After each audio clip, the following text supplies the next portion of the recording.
Hi, I'm David Goatley. Welcome to my studio. The purpose of this little clip is to introduce myself to you as a juror for a forthcoming art show. And I thought I'd make this a general talk about art shows and what jurors look for in them, how to prepare for one, what you could hope to get out of it, and I hope there'll be some useful information for you in here as an entrant. I've been a professional painter for 30 years now, more than 30 years in fact. And I began in London, England, at Camberwell School of Art. And when I was at Camberwell, this is what I looked like. This was my first ever portrait, and it was almost one of my last, because at Camberwell I spent 2 years, painting mainly abstracts. I studied Rothko and Barnett Newman and Jasper Johns, Frank Stella, all the heroes of the day, and I almost didn't paint a portrait again, although that's what I'd gone there, I thought, to learn to do. But I did come back to it, and in the last 30 years I've painted over 400 commissioned portraits, as well as thousands of others. And it's been a lot of fun. I love painting people, and I've been very lucky to have painted some of the people I've painted, who have included princes, kings, a prime minister, several lieutenant governors, a couple of premiers, all kinds of people in business, the law, the arts, and of course families. I've painted lots of children and their delighted parents all across North America. It's been a real privilege.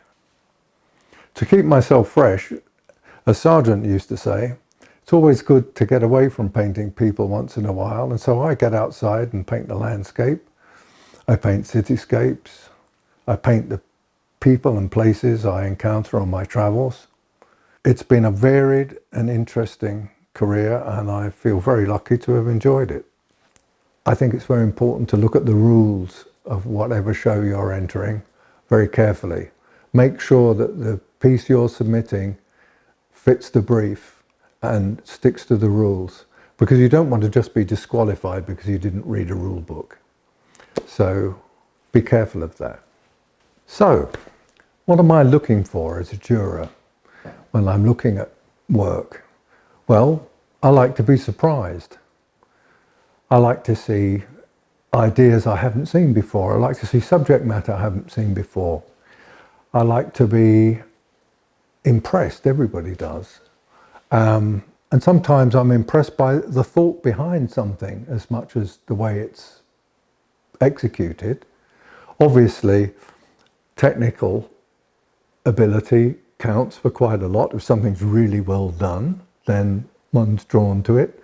If it's well composed, well thought through, and it's exciting, then yeah, I'm likely to be drawn to that. And the things I tend to move past quite quickly during are things that I've seen all too often before, or things that are poorly done. Sometimes things just aren't quite there yet.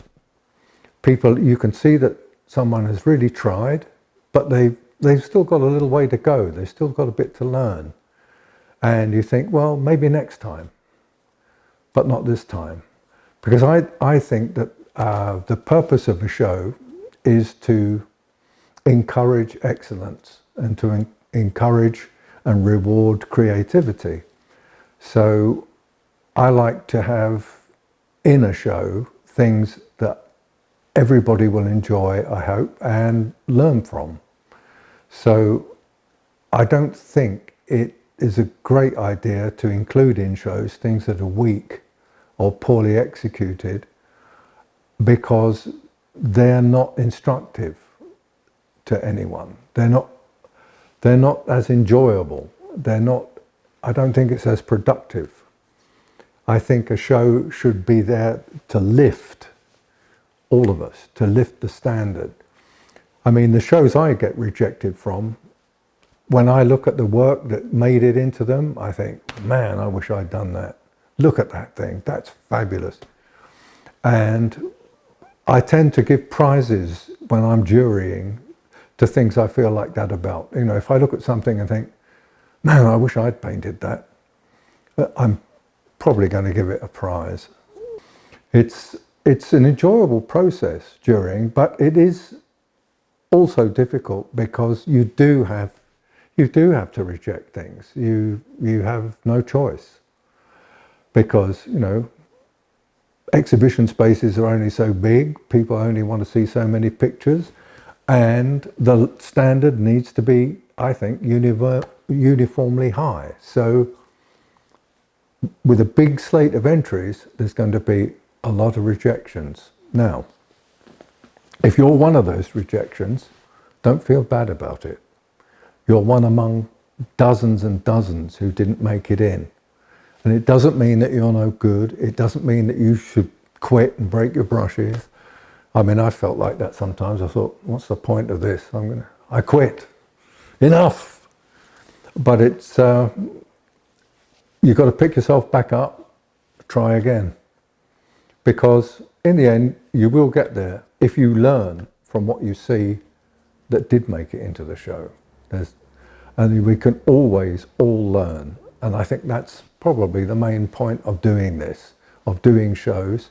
And it's part of the privilege of jurying them that I get to see what you all do. So I'm looking forward to that. And I hope that I will walk away from this experience having seen exciting new work, learned some new ideas, seen new approaches I hadn't thought of, and new techniques that I could maybe steal and employ myself. And I hope that you find the same. I hope that, you know, you come away from this show thinking, I learned something from that. I saw things in that I'd never thought of. I'm going to try that. And you grow from that experience. So anyway, that's what I think about juried shows. I hope there's been something in there that was useful to you, and I'll see you again. Bye now.